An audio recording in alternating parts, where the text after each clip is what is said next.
have you ever found yourself wondering, why am I constantly in pain? Why my injuries keep coming back again and again and again, whether it's the same injury or a new one, right?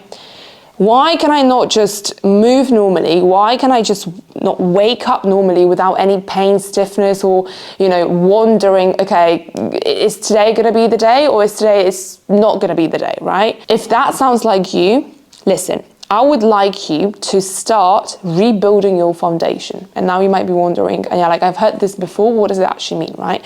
So I'm going to give you 3 things that you can start doing right now to just reassess your movement, reassess your body alignment, which will help you actually rebuild that foundation, which will help you maybe start understanding, what can I do? What is failing in my current system, right? That is not allowing me to progress. That is not allowing me to achieve whatever I mentioned at the beginning of this video. So let's get started. Thing number 1, I would like you to focus on your breathing. Okay, so what I'm going to do is I'm going to grab a band, but you can grab a towel, you can grab a TheraBand, so the one with like loose ends, literally anything. And what I'd like you to do is to just tighten that, wrap your rib cage, your chest-ish, with that band, right? Just like this.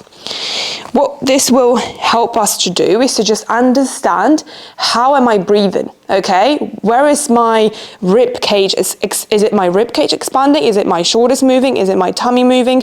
Where is it, right? Just start with understanding how your body responds to certain things, how my body actually moves, okay?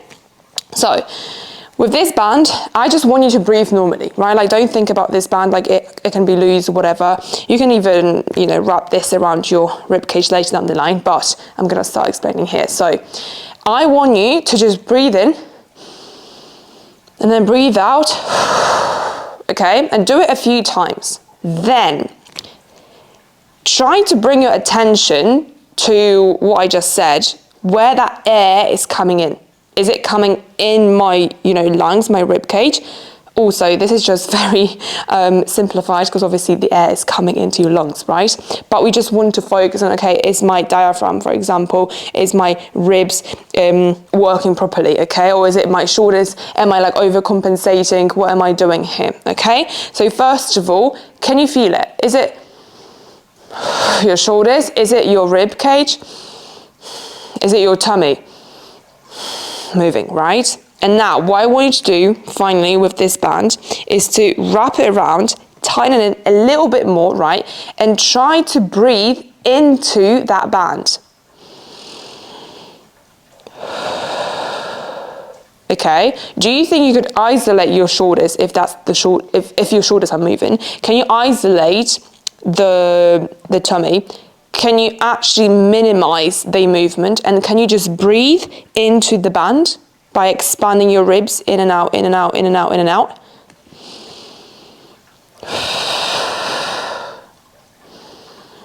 Okay, do it a few times again. Just do, it's not going to happen overnight. It might be very, very difficult, but you have to take these 5, 3, whatever, 2 steps back and understand something very, very simple, like breathing, because you might wonder, like, Anya, everyone knows how to breathe, right?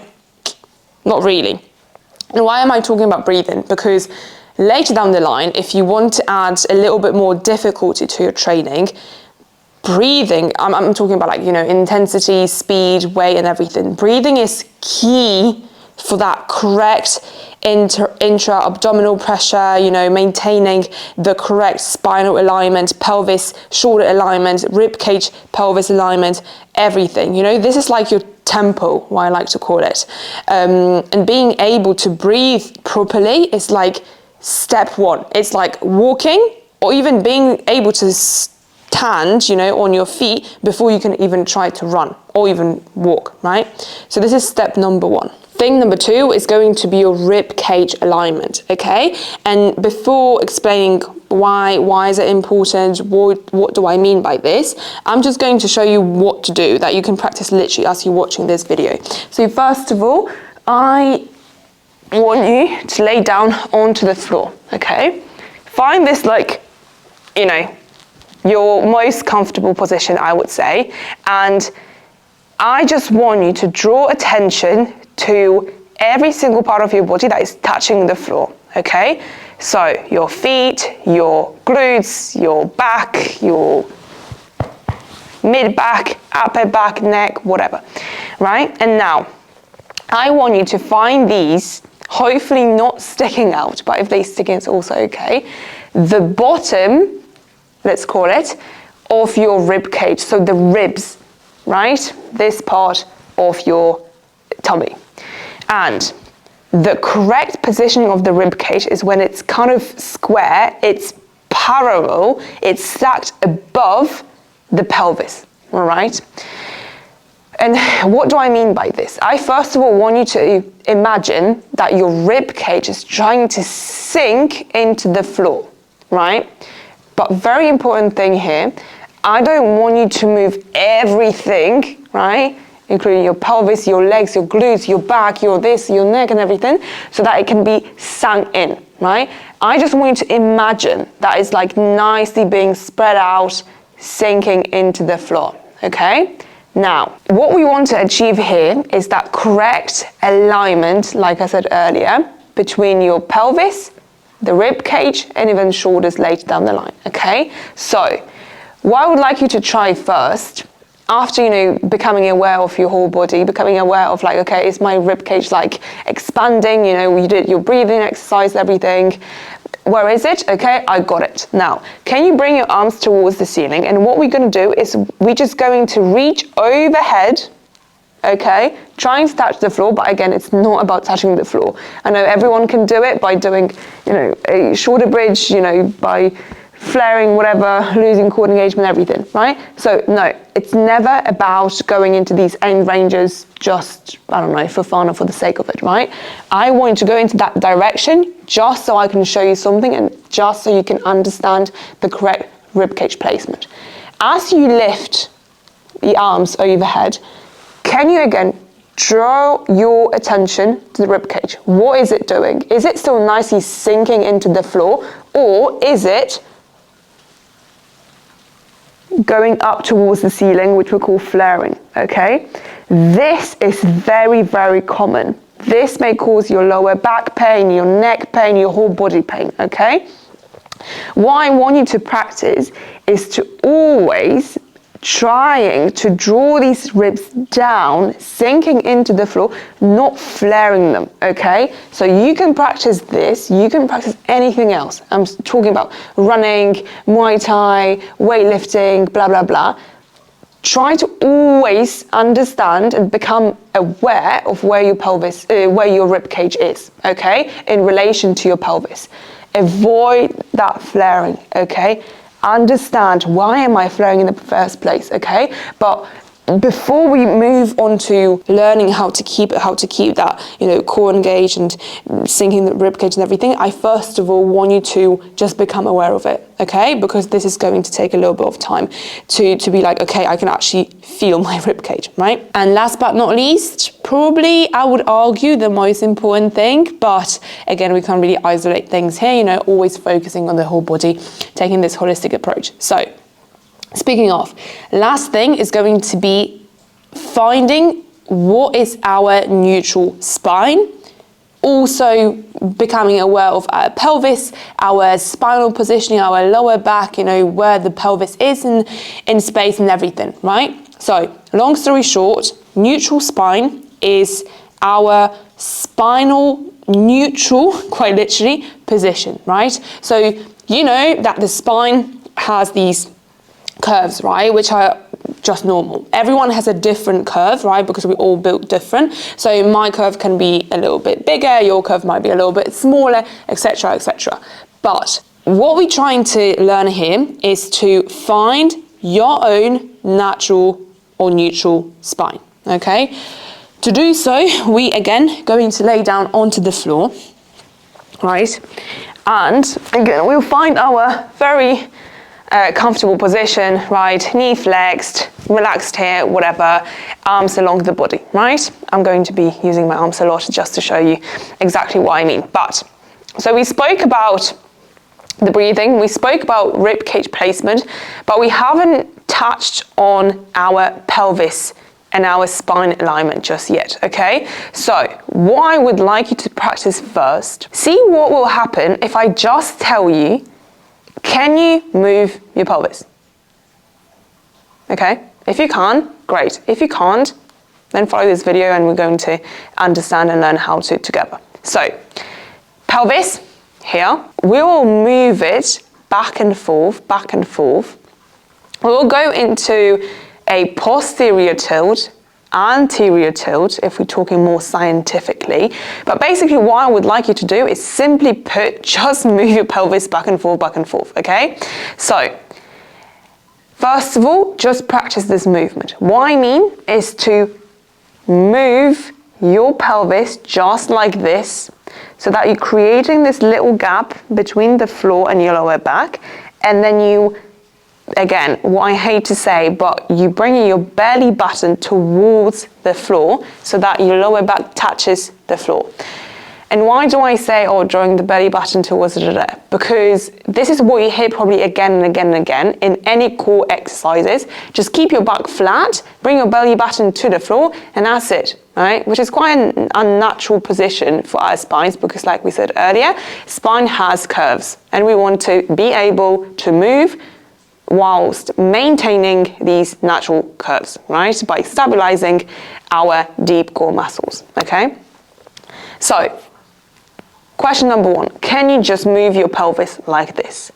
And can you move your pelvis like this without lifting your glutes, without your ribs flaring, without your shoulders getting tight and everything? Can you just move the pelvis? This is what we want to get to, okay? And to just make it a little bit easier for you maybe, I would like you to imagine that you have like a bucket of water. This comparison is actually, I'm stealing it from my friend, you know, because I really like this cue. You have a bucket of water on your hips, all right? And what you're going to do is you're going to pour the water in between your legs and then onto your face, okay? So your bucket of water is on your hips, on your pelvis. You're tilting the pelvis forward, right? So you're pouring the water in between your legs, and then you're tilting the pelvis backward, going into posterior tilt, connecting the lower back to the floor, and you're pouring the water onto your face. And we're just going to move like that, okay? Back and forth, posterior, anterior tilt. Now, please spend a little bit of time to just understand, you know, get that awareness, okay? Can you feel it? Can you not? Practice again and again and again. It won't happen overnight, okay? So I would like you to spend a few days, a few weeks, whatever it takes, you know, as long as you need to. Only then, when you can actually move your pelvis back and forth, I would like you to find that middle ground, okay? So somewhere in between that flat back, posterior tilt, and the fully arched back, pouring the water in between your legs, anterior tilt, can I find middle ground? So somewhere in between, right?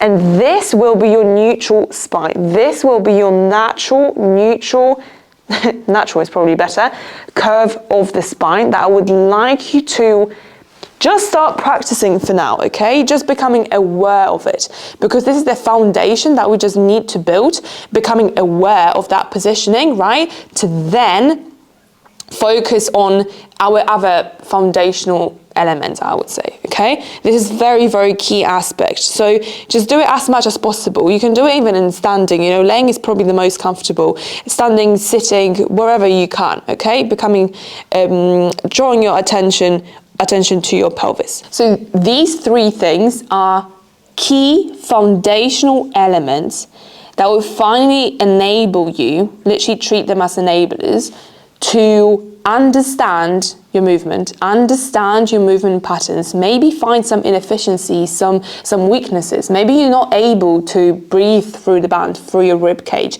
Maybe you are, but you don't know where your pelvis is, right? Or maybe you can actually anteriorly tilt your pelvis, but you can't go, the other way around. Maybe you can posterior tilt your pelvis, but you can't go into that anterior tilt, okay? How about your rib cage? Maybe your rib cage is perfect, or maybe your ribs are flaring up all the time, okay? This will just give you like a nice tool to break down very slowly the bigger issue, right? And only then you can start progressing. You can start adding more complex movements, when you not only just engage your core, but you're also adding your extremities, you're adding your limbs, you're going in different places of motion. But there's no point of doing that, the more advanced stuff, without this basic things, right? Which I would call this more advanced than building strength, speed and everything. Because, well, long story short, if you just want to be stronger, again, faster, whatever, you just go to the gym and you do it, right? You train again and again and again. Obviously, you need some nice plan, progressions. You have to be consistent, everything, right? But this, connecting with your body and understanding where you are, it is difficult and it will take time, but I promise you, it will pay off, okay? So just take a few steps back. Don't worry, you're not wasting time or anything. You're just setting your future self to success.